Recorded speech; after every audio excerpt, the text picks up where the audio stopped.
Hello there guys, in this video I'll be talking about the Sony A5, the rumored entry-level full-frame camera scheduled to be announced next month in September. It's scheduled to be released at $1,000. This is gonna be Sony's smallest and cheapest full-frame camera that they will offer so far. It's gonna be an APS-C style body with a full-frame sensor.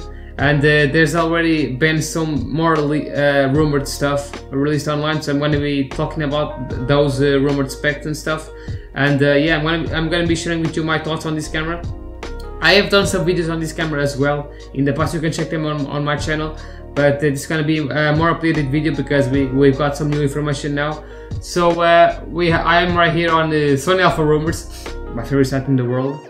So Sony new entry-level camera will have very similar A7 III specs in A6600 body size, and right here we have some mock-ups, I guess. So as you can see on the left we have the rumored Sony A5. It's gonna be in the A6000 APS-C style format design, and on the right we have the A7 III, which is the better full-frame style body. This is a possible rendering of the Sony A5. So we have a new information from a trusted source. So this is probably true, most likely to be true. So the new entry-level full-frame E-mount camera has very similar A7 III specs in body size of A6600. Now this is pretty great because, like I was saying, this camera is supposed to be released at $1,000. So here in Portugal it's gonna be probably 1100 to 1200 euros, so it's gonna be a lot cheaper than the Sony A7 III, and that's pretty great because offering a full-frame camera at that price with the awesome Sony autofocus system is really gonna be exciting for many hybrid shooters. Now this camera is gonna be targeted for vloggers and YouTubers and people who film themselves. So we have right here some reliable specs from trusted sources. So it's going to be announced in mid-September, and it could be named the Sony A5 or Sony A6. I'm guessing it's going to be named the Sony A5 because they already have the 6 on the 6000 series, and also because Nikon has the Z5 and the Panasonic now has the S5, so it's going to be a Sony A5, I'm pretty sure. It's going to have very similar Sony A7 III specs. So it's gonna be the same 24 megapixel sensor, I'm guessing. Same AF performance. Now I don't know. I will guess it's gonna have a little bit better autofocus. I'm not really sure. I hope it has the new autofocus system of the newer Sony cameras, because the A7 III uses the older AF system. The newer cameras like the A9 II, the A7R4, the A7S III, those use the newer AF system with the real-time tracking. So let's hope it has the new tracking AF, so it's gonna be better than the A7 III in that regard. Now this is pretty exciting.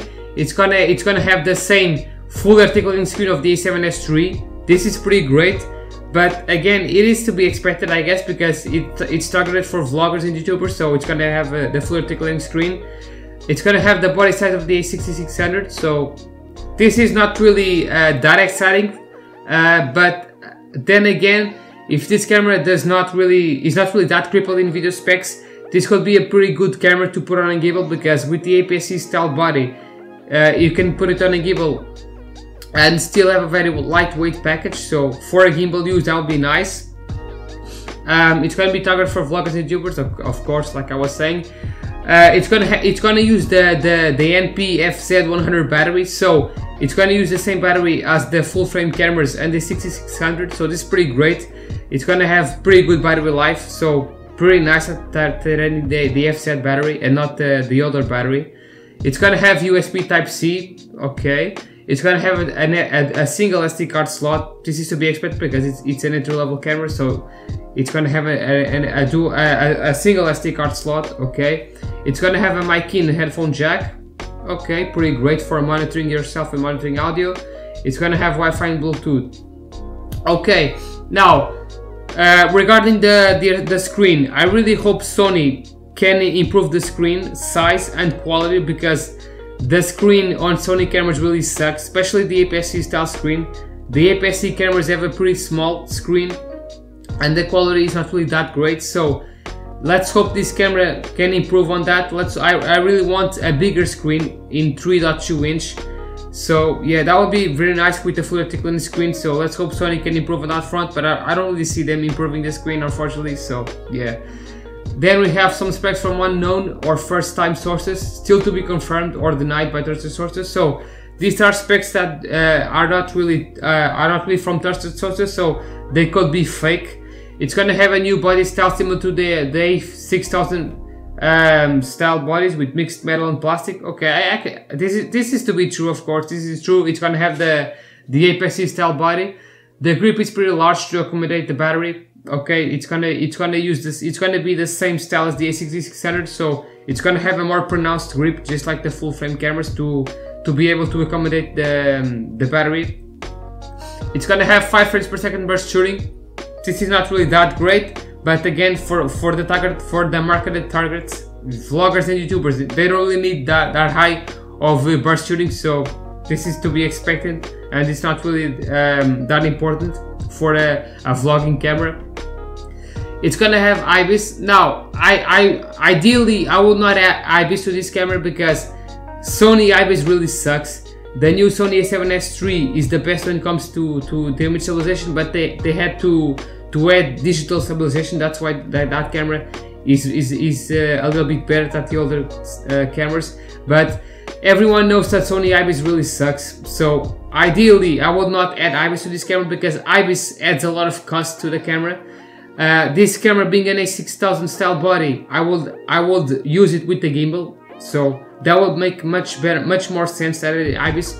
I don't really see the point of adding IBIS to this camera, because if the IBIS is gonna suck, what point is there to add IBIS? There's really no point. It just adds a lot of cost, unnecessary cost to the camera. So ideally, I would not have IBIS on this camera. Most people will use this camera with gimbals anyway, so the IBIS is not really needed. It only adds to the cost. I would bump up the video specs and remove the IBIS altogether. It's not gonna have a pop-up flash. It's not really used. I never used a pop-up flash on my Nikon anyway, so for the marketed targets that this camera is targeting, vloggers and YouTubers, they don't really need flash at all. So that's great that it's not gonna have a pop-up flash, because that's less cost to the camera. It's gonna have a pop-up EVF with 770,000 pixels, 2.3 million points, with 0.6 magnification, 0.6 times magnification. Now, I hope this is not true. Again, same thing with the IBIS. I don't really see a point in having an EVF with this camera. I have made a video in the past talking about this camera as well, and how it should be a Sigma FP competitor. The Sigma FP, for example, does not have an EVF. This camera does not really need an EVF because it's going to be used mostly for video. So for video use and YouTubers and vloggers, they don't really need an EVF.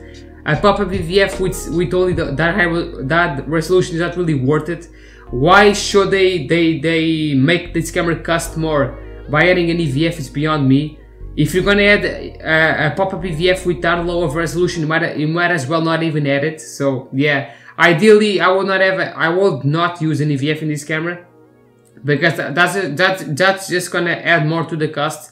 This camera, if this camera is really supposed to be $1,000, it can't really have things like the IBIS and EVF. Otherwise, you're gonna have to cripple video specs, and then people are gonna be mad about it. So ideally, I would not add an EVF, or what I would probably do is sort of like the Canon EOS M6 Mark II, an external EVF. Now that would be better, I guess, if for those people that really would want an EVF for photography. Sony could add an external EVF as an external accessory, so I would not really have an EVF on this camera. It's gonna have the same touchscreen style as the A7 III. Okay, this is gonna be great because the A7 III has a fully articulated touchscreen, so that's gonna be great. And it's gonna record 4K 24p 10-bit 100 megabytes per second, same as the Sony A7 III. It's gonna have 4K 30p 10-bit with the same 100 megabytes per second. So this is pretty great. It's gonna have internal 10-bit video at 4K 30. So unlike the A7 III, which only records 8-bit, this camera is actually going to record 10-bit, so that's pretty great. That's a huge improvement over the A7 III. And it also is going to have 4K 50 and 60p, but it's going to be crippled. From what they're saying here, it's going to have no audio, it's going to be cropped, and only works in S&Q mode. I don't really see a point in adding 4K 60 to this camera. That's going to be mostly reserved for the upcoming 4K A7 IV, should I say. I guess if the A7 IV, I guess, is going to have uncropped 4K 60 probably. The A7 III also has that. So yeah, this camera does not really need 4K 60. 4K 30 is more than enough. Now, is it going to be cropped like the A7 III? That's still to be expected. We still don't know if it's going to be cropped, because the A7 III crops in 4K 30 a little bit. So ideally this camera should have uncropped 4K 30, because it's also going to have 10-bit internal. So yeah, those are pretty much the rumored specs so far. Now it's shaping up to be a pretty great camera. I'm guessing it's going to have the same on-number recording like all the newer Sony cameras have now. So I'm guessing on-number recording is going to be a must. So that's going to be pretty great for me, because I really need a camera with on-number recording. And yeah, what can I say? This camera, from all we know so far, it's going to be pretty much a better A7 III for video. If you want to do photography only, the A7 III will be better. But for video use, this camera is going to be much better. Not only is it going to have a flip out screen, which the A7 III lacks, it's also going to have unlimited recording, I'm guessing. It's going to have internal 10-bit video as well. The 4K 30 might be uncropped, I'm not really sure. And even though it's going to be smaller in size, it's not going to be as great ergonomically. But then again, it's going to be probably better to use on a gimbal because it's smaller. So for use on a gimbal, it's going to be probably better. Ideally, I would use this camera on a gimbal. So yeah. And for the price, again, $1,000. I can't really see Sony releasing this camera at that price point, because this camera really, with all these specs that we know so far, I can't see them really selling this camera at $1,000. They're gonna have to bump up the price, or maybe they're gonna cripple the video specs, which I really don't want. This is why I don't want IBIS and EVF. I will take away the IBIS and EVF to make this camera $1,000. But if it really has IBIS and EVF, I can't really see Sony selling this camera at $1,000 unless they really want to pretty much put a stop to every other manufacturer's cameras. I'm not really sure. I think this camera has a lot of specs that don't really fit for $1,000, but we're gonna have to wait and see. I'm really interested in this camera actually. I might end up getting it actually. This camera has most of the things I need, like the full tickling screen, the awesome autofocus system. It's also gonna have unlimited recording most likely. So yeah, it's gonna be full frame. So I'm really interested in this camera, but I'm still gonna wait for the announcement and to see if they will cripple some of the video specs. Let's hope not. So yeah, that's pretty much my take on the Sony A5 and the newest rumored specs. So yeah, pretty great camera, pretty exciting camera, but let's hope Sony does not cripple this camera.